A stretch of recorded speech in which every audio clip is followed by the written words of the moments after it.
नीले सियार की कहानी। एक जंगल में चंद्राव नाम का एक चालाक सियार रहता था। एक दिन भोजन की तलाश में वो भटककर एक गांव में पहुंच गया।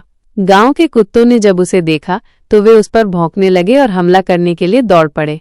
अपनी जान बचाने के लिए चंद्राव भागा और एक धोबी के घर में जा घुसा। धोबी के घर में उसने छिपने के लिए एक बड़ा टब देखा जो नीले रंग से भरा हुआ था। बिना सोचे समझे वो टब में कूद गया। जब वो बाहर निकला तो उसका पूरा शरीर नीला हो चुका था। गांव के कुत्ते उसे पहचान नहीं पाए और उसे देखकर डर गए। इस तरह चंद्राव अपनी जान बचाकर वापस जंगल में आ गया। जंगल में सभी जानवर उस अजीब नीले जानवर को देखकर हैरान थे। वे आपस में फुसफुसा रहे थे, ये कौन सा जानवर है? तभी चंद्राव को एक शानदार विचार आया। वो जंगल के बीचों बीच खड़ा हो गया और जोर से बोला, मेरे प्यारे दोस्तों, डरो मत।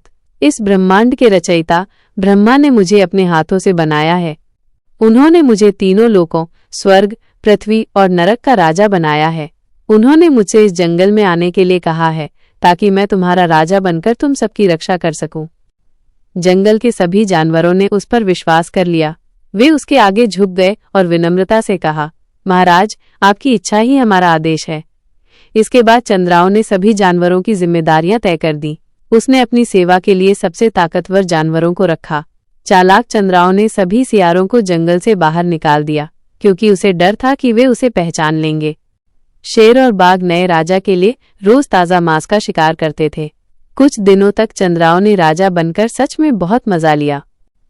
एक शाम उसने दूर से सियारों के हुआ की आवाज सुनी। वो खुद को रोक नहीं पाया और अपनी गर्दन ऊंची करके जोर से हुआ हुआ चिल्लाया।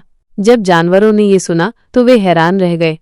वे समझ गए कि उनका राजा कोई और नहीं बल्कि एक सियार है। चंद्राव को अपनी मूर्खता का एहसास हुआ और वो अपनी जान बचाने के लिए वहां से भागा। ये कहानी हमें सिखाती है कि झूठ ज्यादा समय तक नहीं टिकता और एक न एक दिन सच सामने आ ही जाता है।